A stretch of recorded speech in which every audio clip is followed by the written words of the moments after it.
in our side of things, right, where either you're creating things and all that, I really doubt this whole office culture is a sustainable culture. I honestly don't think so. If you're just coming to office just to sit there, you're actually doing the company a disservice, because you're not growing, and the company wants you to grow, because the company then wants you to be better and help them grow better. But if you're coming to office and just sitting and like, oh, what do I do? Like, you're not growing, you're not helping anybody.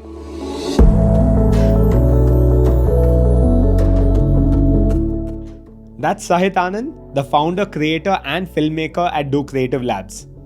This is part 2 of my conversation with Sahit. So if in case you haven't seen part 1 yet, then what are you waiting for? Go check that out first before proceeding with this one. If this is the first time you're coming across Sahit's name, I can assure you that you've already come across his work though, because he's most known for a lot of Jordindian's videos, a few of these advertisements that you might have seen out there, and currently he's working as a cinematographer for One Cut, Two Cut, a movie directed by Vamsida Bogaraju, starring Danis Seth.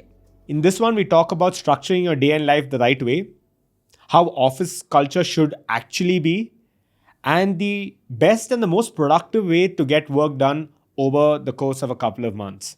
If you like the intro and you like where this is heading, then consider smashing the like button and showing the YouTube algorithm what's up. Because let's face it, you're going to get so into the episode that you're going to completely forget about the like button. And just my humble small request, smashing the like button will help us go a long, long way and get the episode in front of more people. If you're listening to this over audio though, then consider just dropping me a DM and letting me know your thoughts of the episode once you're done with it.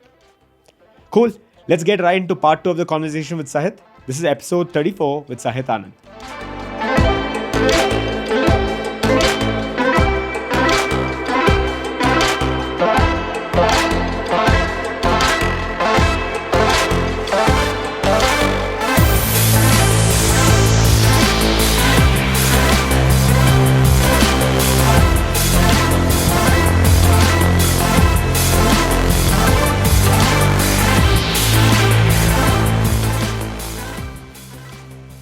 And I think so what we do at Do Creative Labs is that we have all the equipments, and we tell whoever, the people who do short-term internships with us and things like that, we tell them all this is yours, as long as you don't lose them. They end up losing them, half of it anyway.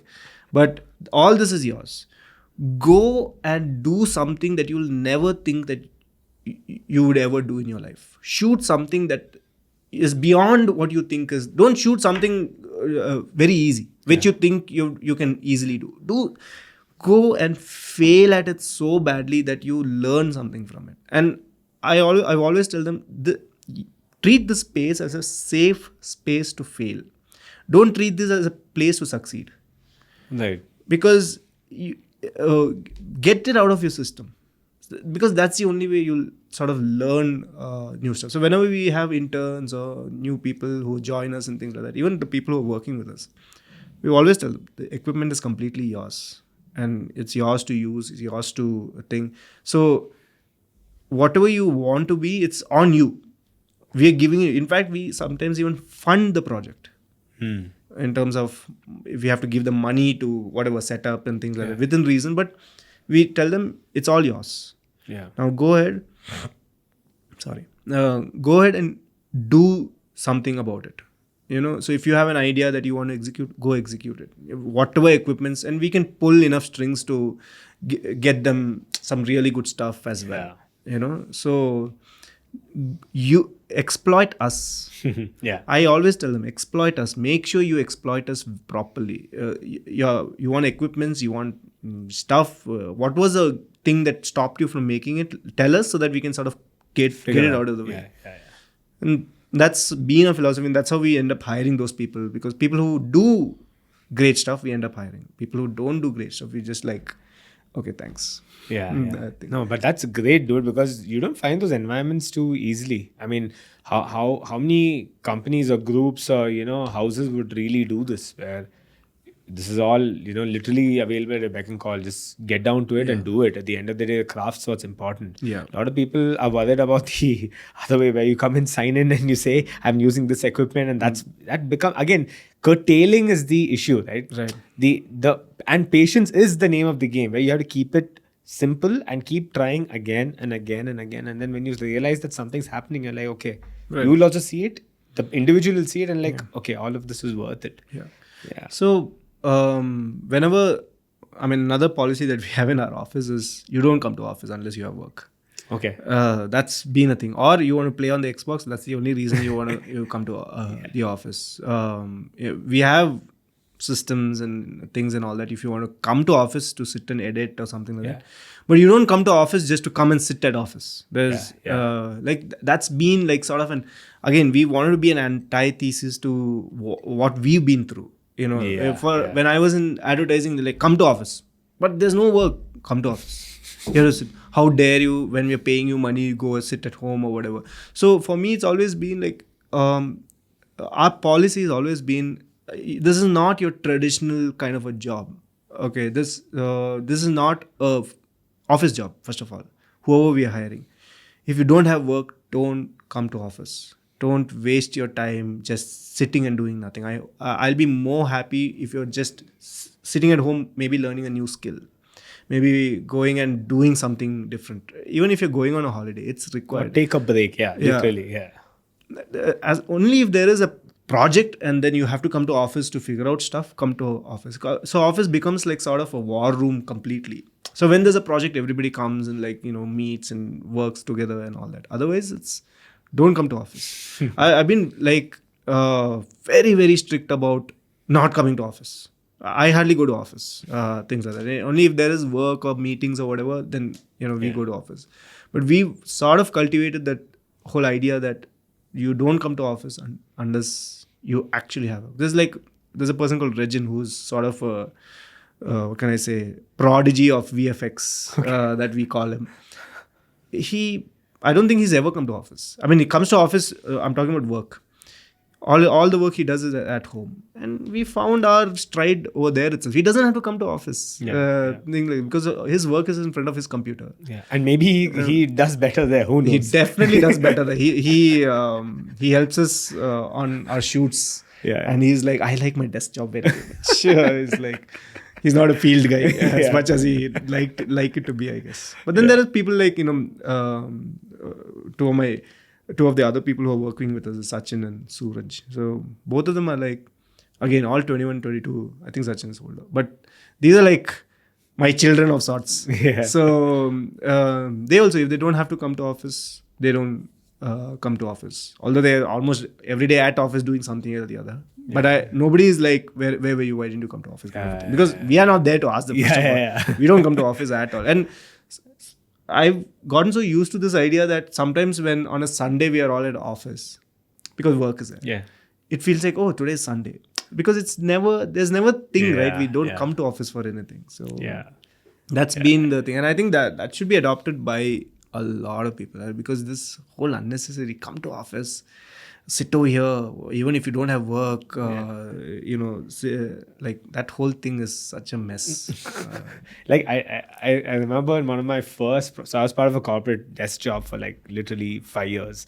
And the first project I remember, again, relatively new to this, to the company and the industry itself and learning things and all of that. And just like all these newbies were excited, we're like waiting to kill it.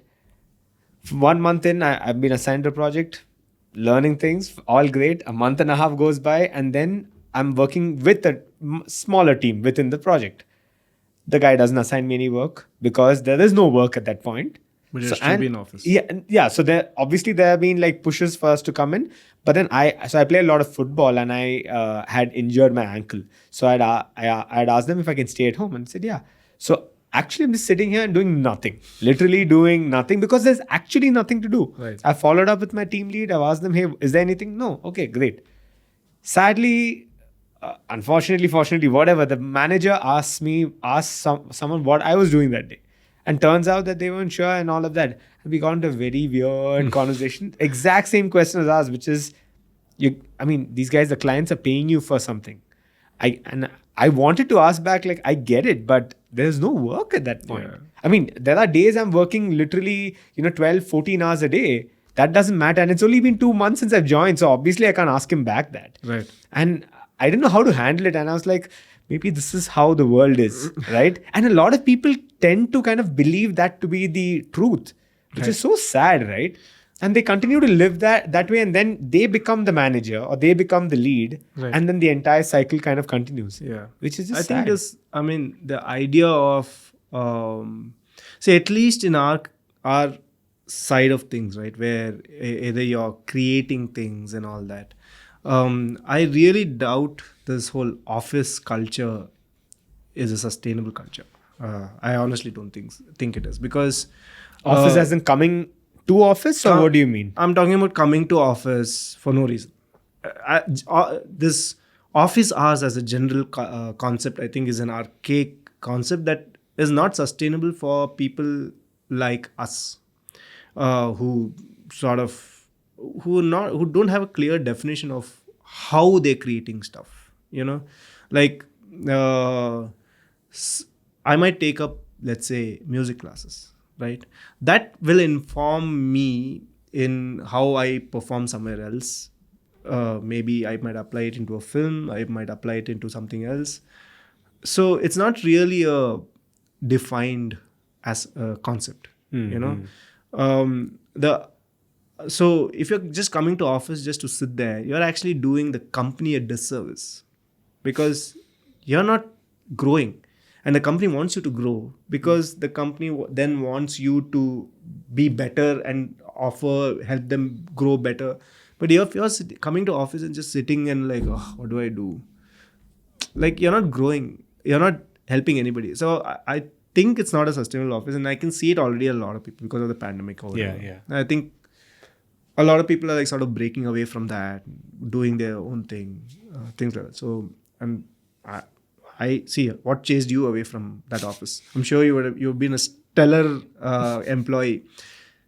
That very thing, that thing of like sitting in office and like being bored between 5 fluorescent lights. So that's the thing that sort of finally did it in, right? So I say you can have the greatest office ever with cool pool tables. The fact that you still have to force people to come to a space where they don't have to come to that space is going to be detrimental to the company. Everyone, not just the company. Not just the company. I'm talking about, finally, who are the people who are forcing these people to come? I remember when we were working in advertising, my God, they would come and help. We had to sign. If we came 5 minutes late, our salary would be cut. And I'm like, are you serious? Yeah, and I'm like, like, what is the point? Like, in the end of the day, is the work done or not done? That's all that should matter. If let's say 2 months straight you've been lagging on your work, then you can look into why that work is lagging. Then you should probably say, oh, you've been not coming to office and things like that. Then that's a completely different conversation. But in the end of the day, work is done. That's all that should matter. There's nothing else should matter. Yeah. Things like that. It's sad, dude. I mean, it's just the world we live in, I guess, and it's just. Yeah. But it's changing. I mean, for sure. Yeah. It's all this archaic thing of one person doing only one job. Yeah. All that is going away. Yeah. It's just vanishing fast, in fact. Yeah, this whole archaic thing, when you're saying it, right? There's this new book out by this author I follow very closely. His name's Cal Newport. Okay. And he's into heavy... I know Cal Newport. Yeah, deep work and... Deep work. Yeah, and digital minimalism, and how it's so important for you to just sit down and do your work, right? Right. So the next book that's just come out is A World Without Emails. Okay. And my man has gone and literally spoken about why email is so detrimental to, just how offices and companies function. Right. The book is not talking about how email itself should be vanished. It's about how this whole back and forth email should be cut literally at its core. My God. Because if you are literally working out of your inbox, you are not going to get anywhere. You start with one thing, an hour later you get another email. That means your entire requirements have changed, and then you're literally starting again. And then by the end of the day, you've done jack shit because there's 7, 8 mails that have gone back and forth. Right. So he has a very strong case there. I've just read the gist of it and listened to him on a couple of podcasts. But all these things slowly are like changing. Right. And he even he goes to the extent of saying that it is exactly like what you said. It's just detrimental. Right. And it is going to get to a point when companies will realize that it's just not helping. Forget, it's not even going to like hinder anything. It's completely going to stop everything too. Right. Because, they don't see it now, right? It's all correlation and causation right now. Right. And who decided this too, he says. Someone did it first. You have the access to send out an email on like just now. I can send out an email right now. That doesn't mean we start using it for this. It's great for Amazon to send me an invoice, but I'm not sitting and like talking to someone like back and forth on Right. that. So it's become basically Slack Messenger on steroids in a very different way. Because everyone's like, drop me an email. Slack was supposed to be the solution to email. And then that also, Yeah. what the hell, right? Yeah. Slack is, what he says is that Slack is basically another form of email. It's just that's yeah. quicker and instant, Yeah. right? That's it. So I completely get it. And I think that this has to change top down, right? It Yeah. has to come from the top and people have to slowly realize that. Right. And I think in a country like ours, it's going to take some time for it to hit here before, the West, embraces it and then slowly it seeps in and then you realize, oh, the US did it. So we have got to try Yeah. something. So, yeah. See, I'm a huge fan of Cal Newport. I read Deep Work Yeah. a while back and sort of changed the way I did. I had already started doing a couple of things that he was suggesting in Deep Work, the book. Yeah. So, and then when I was talking about it to somebody else, and they're like, "Hey, this Cal Newport, this guy has written a book called Deep Work. Whatever you're saying is very similar to what Yeah. he's sort of suggesting and all that." And then I got into that. Yeah. I read the book and I'm like, oh, a lot of things. And then I sort of fine-tuned my process of creation kind of a thing. And that sort of really helped me focus and sort of get into... Dude, that book is revolutionary, dude. This Yeah. literally gets you thinking, right? But you know what? I mean, if you think about it, right? When I read it and we are like, why isn't this just Exactly. common sense?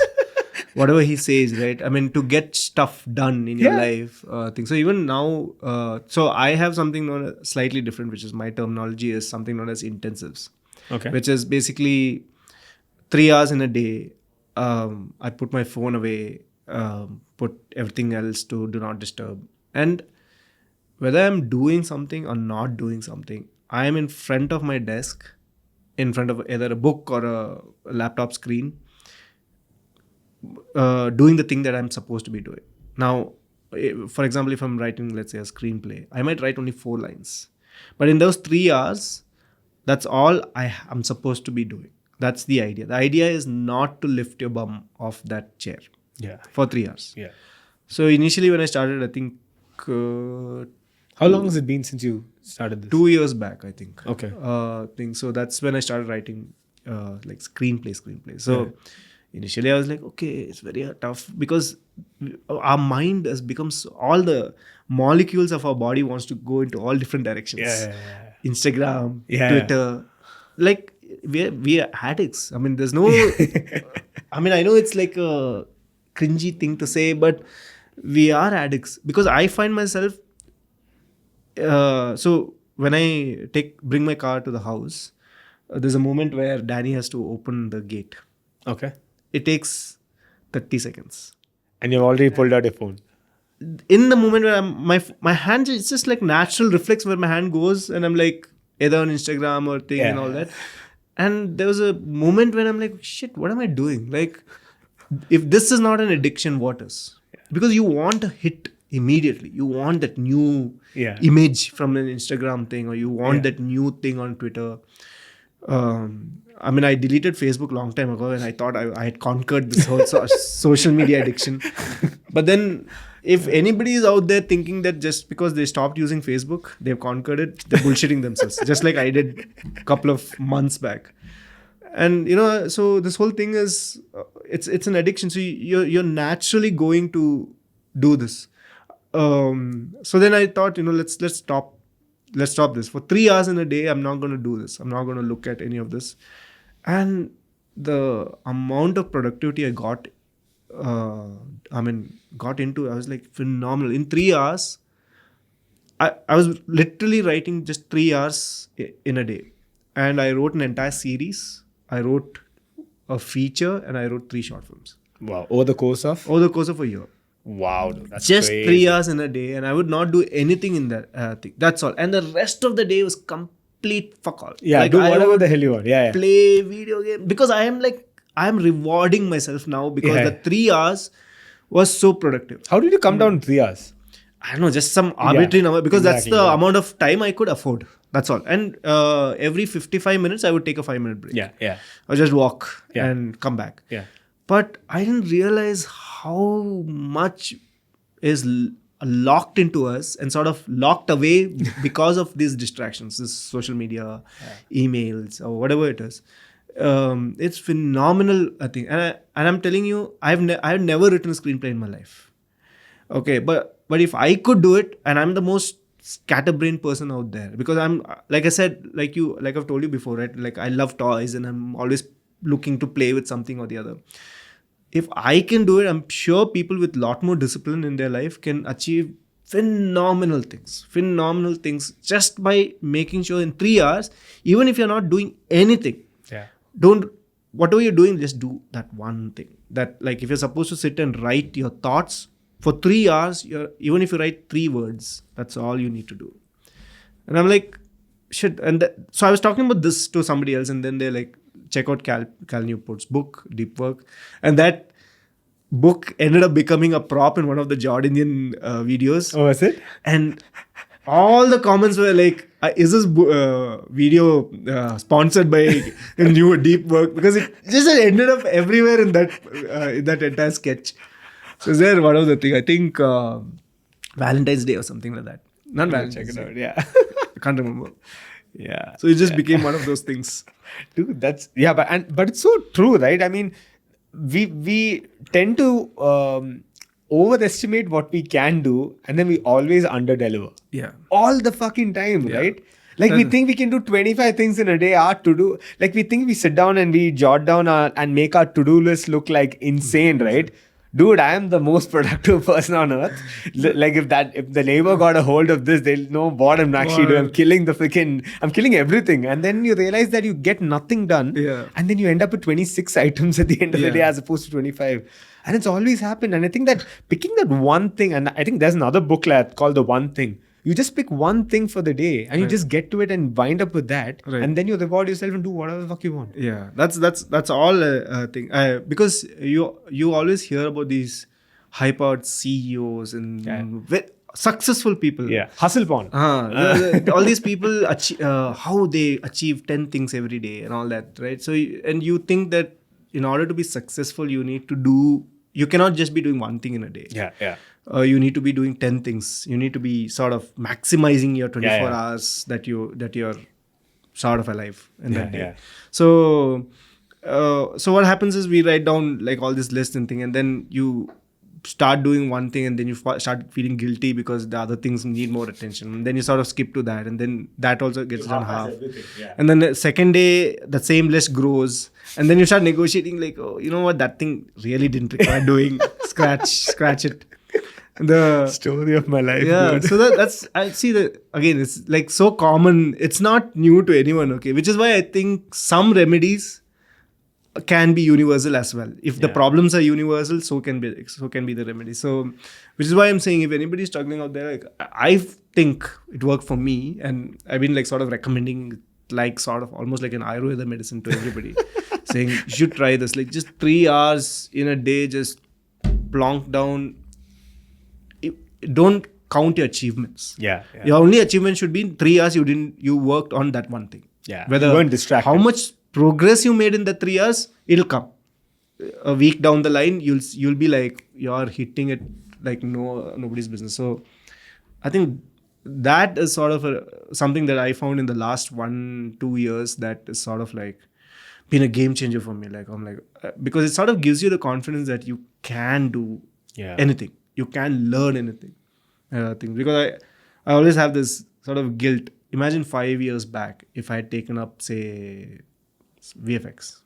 It's always that, right? If we had done something back in the day. Exactly. 5 years back, if I had just like every day, half an hour I'd spent on learning something about VFX. I'd be an expert now. By now, I would have been an expert. And it all all it took was 5 years. And 5 years back, I was 31. So I would have been so young at that time. Yeah. Youngish. Right? So now I think, oh my God, what should I take up so that 5 years down the line, I'm like expert at something. So you can think of in those terms also and sort of pick up something and sort of think. Because I always, even when I was in advertising, I used to tell people that like think of it in 5-year blocks. Yeah. You know, like you don't have to be amazingly good even a year or 2 years down the line at something that you pick. You don't have to be that at all. As long as you're sticking to it and sort of like you'll just grow with it. You know, True. you'll just become better and things like that. And see, just think about it, okay? Let's say the greatest, I'm saying VFX because that's quite hard to master and learn in, at least in my side of things. Right.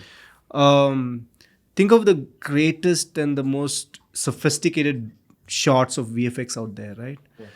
And it's finally done by people like fairly as intelligent as you. Yeah. Who have gone through that strive at the end of the day. They are not Superman and Batman sitting and doing VFX. They're just normal people. Yeah. People who just had the will and the drive to learn, or they somehow learned it in some way. And if they can do it, you can do it. Because unless you are, I mean, you don't have half a brain, literally. Yeah. They're all, I mean, none of these people are, it's not like this entire industry is filled with 300 IQ people. You know what I'm saying? It's still, they're all fairly normal human beings with normal intelligence. And if they can do it, you can learn it as well. And you can also just be as good as them. It's just that the amount of hours you're willing to put into it is what sort of changes everything. Yeah. You know? Yeah. And I asked you this, how did you settle on this 3 hours? The end of the day, it's just an arbitrary number. It's like it could be an hour, by the way. I mean, yeah, exactly. That's the thing. Whatever works for you is what you need to find. Right? Exactly. So you just said as well. I've spoken to a lot of people who have told me that it's not a 1 year or 2 year plan. It's a 10-year plan. Right. Some of them are like it's a 3-year plan. You are saying it's a 5-year plan. Right. So that's what works for you. And you maybe from experience you've seen that it takes 5 years for you to even see any sort of effects or any sort of rewards or growth or anything, right? That's applicable to you. But what's important is for you to kind of know what structure works for you. Exactly. Right? And more often than not, we think that everyone's looking at like a 6 month, like a hit or success. And why? Because someone else has done it. Right. And they're like, but maybe that person's been doing it for 6 years and we only know the 6 months. It's true. And or the situation is that person was just super lucky. Right. Coincidentally, that happened. It picked up. That doesn't mean that it's going to happen to you too. But what do you do after 6 months? Or right. I've just like, hit the roof and I'm done. I can't, there's no more. Right. Which is just plateauing and then all of that. The 3 hours I'm saying because it's like, that's the amount of time I could afford. I mean, then life sort of, you have all the things that you have to attend to and all that. So usually there was a time when during the pandemic, because we literally had nowhere to go, I would start my 3 hours, which I call my intensive, which is like I'm intensely into that particular job. So I would start work at 9 o'clock. Around 12:30 I would stop. That would be my thing. But if like, these days when we have shoots, we have to think, it's usually like at around 7. Earlier. And not even 3 hours. Yeah. 7 to 8, 8 to 9 if I can push it. Usually 8. By then I have to go take bath, get dressed, go for the shoot, all that. So that's then becomes an hour. But in that 1 hour, you'll realize you're achieving what you thought you could only achieve in a month. Yeah. I'm literally that becomes so powerful that in that 1 hour you're doing thing. So it also comes down to so Malcolm Gladwell's theory of 10,000 hours, which is an equivalent of 8 hours in a day for 10 years. 10 years, yeah. Right. So you become the top 1% of that skill set if you put in 10,000 hours into that thing, right? What I think is there's a sort of I feel there's a modification to that theory, which is it's not 10,000 hours. It's much less, because say in the first 1,000 hours you're at a certain expert level. But the next 1,000 hours, Exactly. Yeah. you're already become so good. It does not take you 1,000 hours to learn the next stuff. Correct. It'll probably take you 500 hours, and the next 500 hours will take you 250 hours. So you know what I'm saying? Right? It compounds, yeah. So you're not particularly becoming. You're not staying at the same level for the 10,000 hours thing. But then, of course, as there's a counter theory to my theory, which is the better you get, the harder it gets to be. Yeah. I mean, you can reach 50% better fairly easily. Yeah. But then the next 25% is going to be harder. So much harder. Yeah. The next 10 after that, harder. And by the time you're in the top 98 percentile of things, every 0.1% gets that much harder because you're playing against some of the best of the best. Yeah. Things like that. So there's a counter theory to that. But I still think if you want to have a career in that, you don't have to be in the top 1%. You can be in the top 25%. Hell, you can even be in the top 50% of things, and you can still have a career in that. Correct. And then you can still, which means it affords you more time to put in this 10,000 hours because you're now doing that. So that's my sort of theory of how to get into something and then make a career out of it. This thing. I forget there's a law to this whole thing, dude. And again, we're talking really technical, but I think it's great because okay, so for instance, for someone who's a noob at something or relatively an amateur who's new to something, right? They think that the craft is very easy. Right. Or it's very easy for them to say and judge from a distance, and they're like, that's all there is, right? Let's talk about maybe shooting this podcast. It's all there is. It's not too hard. Right. We can do it. But it's when you get into it and then you slowly start understanding things is when you realize, oh shit. Right. It's when you're on the other side of the wall, you realize, oh my God, there's so much more. So usually an expert knows how hard it is, but an amateur does not. Right. So it's when you get into that and when you're kind of, knee level and you're like, man, okay, now I can see it. And that's why a person who has attained some sort of salvation or some level of maturity would say, okay, you don't know what you're talking about because you don't know the other side of it, which is just ridiculous. And I think it's just it's a journey at the end of the day, right? You just have to strive for better, and then slowly as you inch towards it, you realize there's more to it, and doesn't stop. It becomes a way of life. Right. Yeah. I think when if you think something is easy and you want to have a crack at it, you should.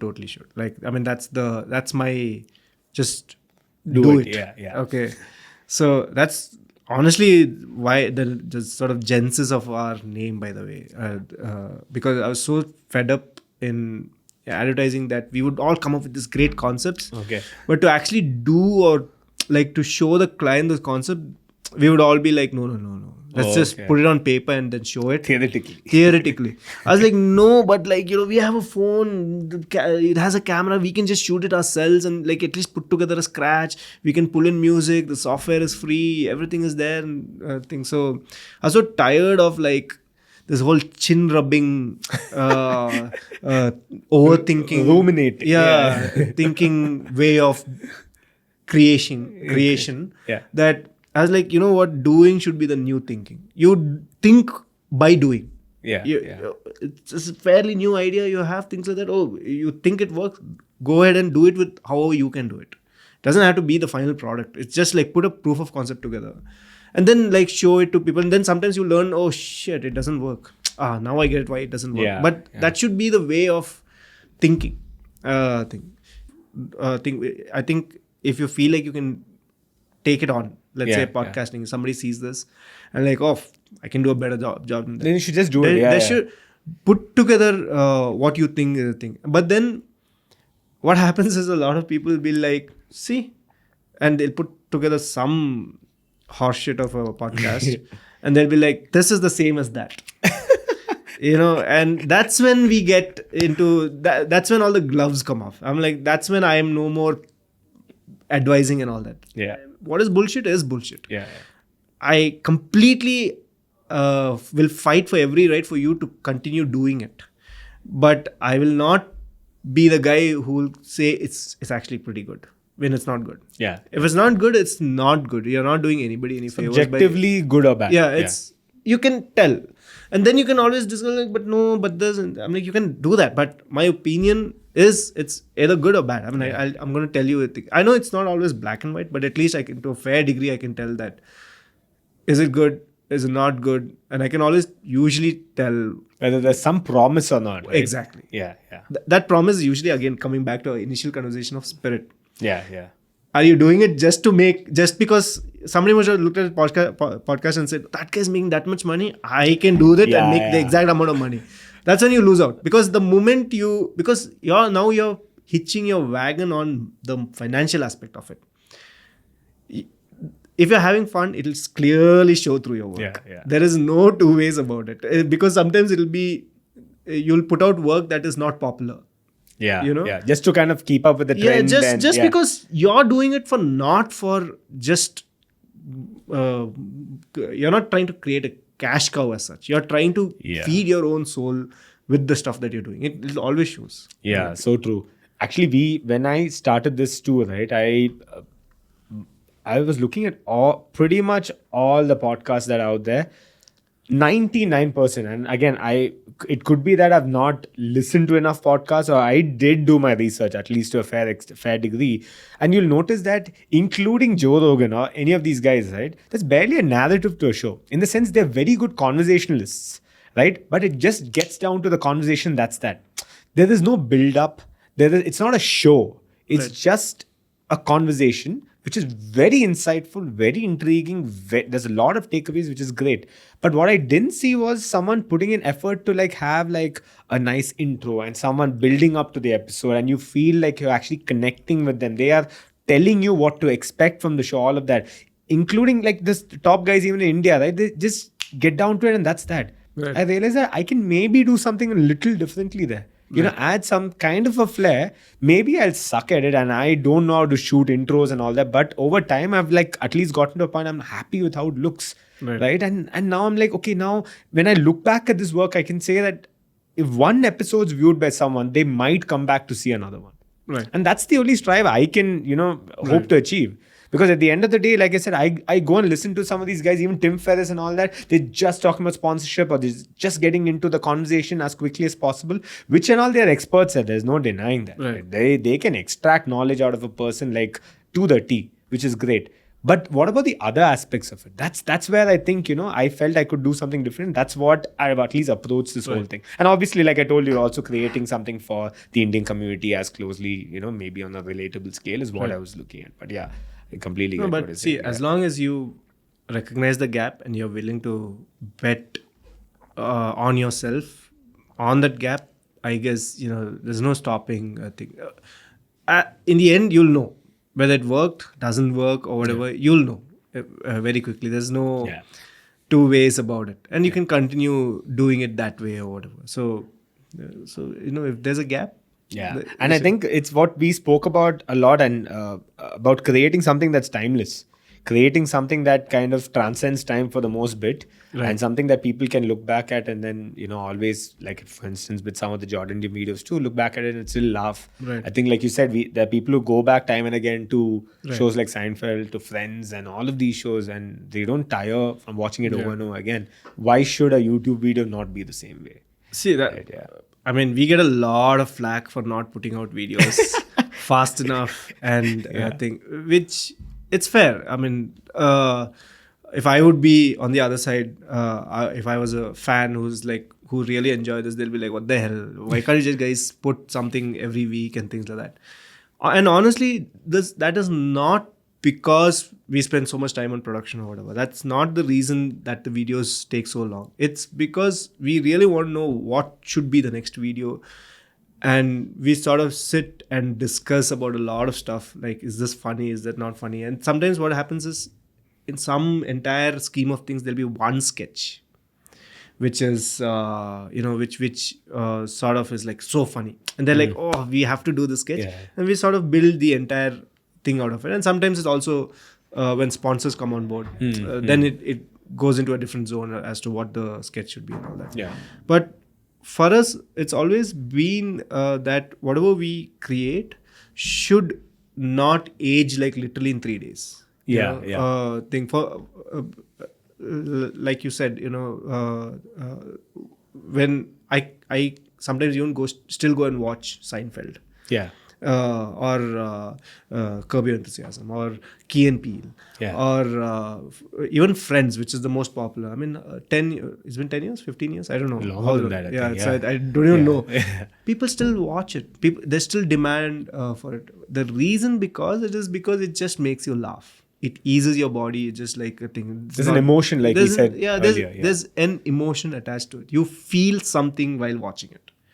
So we were very clear from the beginning that whenever we're putting Jordindian videos, that should be the thing. Of course, there are times where we just sort of faltered and sort of let go. And there have been times where the video is not up to what we want to put, but it's one of those things we just had to put it out, either because a brand was on board or something like that, which also we stopped doing these days. Mm-hmm. So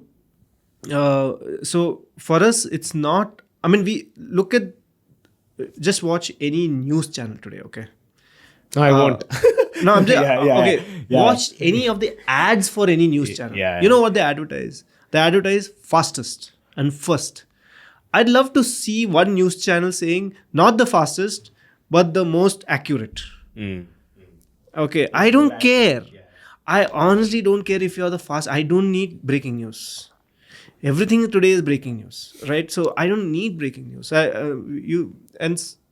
So when you look at all the ads for all the news channels, it's about being the fastest. I don't give a shit if you're the fastest. Yeah. If you're 5 seconds faster than the other thing or 5 seconds slower, I don't care. What I really care is if you're the most accurate, if you're the most unbiased, which is in today's world, that doesn't exist. Yeah, it's a mood. Yeah, point, it's a thing. But I would love for a news channel to say we are not the fastest. Whether but when we report, we make sure we get all sides of the story and tell you what happened, not a narrative of what happened. So, I mean, that's the kind of world we are living in. But everybody wants to be the fastest, and we don't want to be the fastest. We want to make sure if we put out a video, maybe even 3 years down the line, when you come back and you're feeling bored, let me just watch some Jordindian videos. You still should laugh and have fun, and that happens to us also. When we go and sit and watch some old Jordindian videos, we'll be like, hey, did we already do this sketch? Did we remember? And we watch and we end up watching the whole thing. We're like, oh, damn, this is funny. Yeah. And we've had people come up to Nas and Beep and tell them how much joy it brings them just watching old stuff, not even the new stuff, just like some old video they would have watched. And that for us is like validation for what we're doing, how we're doing it. We are not trying to be one of those, we are going to put a video every single week. I think it's not about that. It's not about populating a YouTube channel. And in fact, YouTube is actually sort of, I think they hate us now because we don't play by their rules. Their algorithm doesn't push us anymore. Nothing. Who is coming and watching the YouTube videos now, purely organic. It's people who realize Jordindian has put out a new, go looking for it. And come looking for it and things like that. There's no push at all because YouTube is like, screw you guys are not playing by our rules. So no more. But we want to make stuff that people will enjoy later as well. It's not a one-time consumption thing for us at all. So that is how we want to sort of go forward doing things. And that's what we want our fans to expect from us as well. So that's maybe when they tune into this episode, they'll maybe, I don't know, they'll understand why this takes so long. It's because we want to make sure that you enjoy it at least 4 times, not just once. I think even Brother V also was facing the same kind of, every creator. I mean, everybody's so greedy. Like, when are you putting the next one? When are you putting the next one? Give me the next one, this thing, that thing, and all that. Which is, see, I'm not going to lie, which is very flattering. Extremely flattering. Can you imagine being in a space? I mean, we're absolutely blessed to be in that space where people are demanding for our content or whatever, right? But there are some, I mean, thankfully, I'm like in the shadows of most of the things, but Beep and us are public faces. Right? Some of the messages they get are so toxic. And are you serious? It's like some of the messages are like as if they paid for this and they haven't gotten delivery of it. one of those kind of messages. Like, where is it? Yeah. You said to this thing, it's been 3 months. Where is it? I Like a demand to talk to Kickstarter. your supervisor now. It's those kind of messages. So it's funny that way. But Beep gets very worked up about this. Nas is a lot more chilled out when it comes to like, we got to put out when we got to put out. So Beep gets really worked out about this. No, but cool, dude. I think this is a good place to wrap things up. Absolutely. The conversation's just been phenomenal. I was a little worried whether we would talk about everything we spoke about on the call. So like I kept saying, I should have recorded this. I kept telling my wife as well, I should just recorded this damn conversation and then, maybe complemented it with the actual episode. But dude, I just love how the episodes turn out, and I'm so glad that we could, actually make this happen after months of planning. So glad I could. When I was nervous, I was wondering what I would speak about because I don't want to give any dead air, and I'm like, then I'm worried about, will I drone on and just people be. I'm not trying to entertain, but I don't want people like, oh my god, you're going in circles, because that happens to me a lot. I'll end up going in circles without making a point and forget what the point I was making in the first place. So I think this was fun. Dude, this is awesome, dude. And I think I'll ask something of you which I ask of all my guests, which is, what is one last thing you'd want to put out there? Anything that you'd want our viewers and listeners to know? It could be something you've spoken about already, or just anything itself. And the beauty of this is that whatever comes to your mind first is basically it, right? So I think we see, one of the things that I really want to see out there is more people taking chances with content. I mean, if it's content, if it is content that they're trying to do, figure out how to take those chances. Don't do this very glamorous thing of just risking everything and going after it. But I'm just saying, I'm talking about, I hope people are not afraid of failing as much as I think. As much as this is a cliche, and I think it's still so, invasive, and through all the people I meet and things like that, is that they're so scared of looking like a loser out there. And even when they're wrong, they don't say wrong. I think this sort of being afraid to fail and being afraid to look like you did something that was not good enough, and then hence you're a loser compared to that guy who's doing a phenomenal work. Different people are in different places at different time of their lives. Sometimes people are up, some people are down, but just make sure you're not afraid to fail and experiment. And that's sort of like our Jordindian videos also. We sometimes experiment and it all falls flat. Don't be cruel to us. That's the thing. Yeah, that's perfect, dude. And of course, I'll have links to everything you guys are doing in the show notes. But dude, thank you so much for making time. This was awesome. And we fist bump. Yeah, and like I tell all my guests, once we hit a milestone and a mark, we'll have you back here, and then we'll talk about more things. Absolutely. Maybe Cal will be out of this new book, and then we'll talk about that as well. Who knows? I don't think we'll run out of things to talk about, because I think there's too much. I feel like it's been almost 2 hours, I think. Yeah. Okay, I didn't realize. Yeah. Oh my God, it's been 2 hours. Yeah. This is fun. Yeah, dude. Thank you so much. Cool. You. See you. Bye.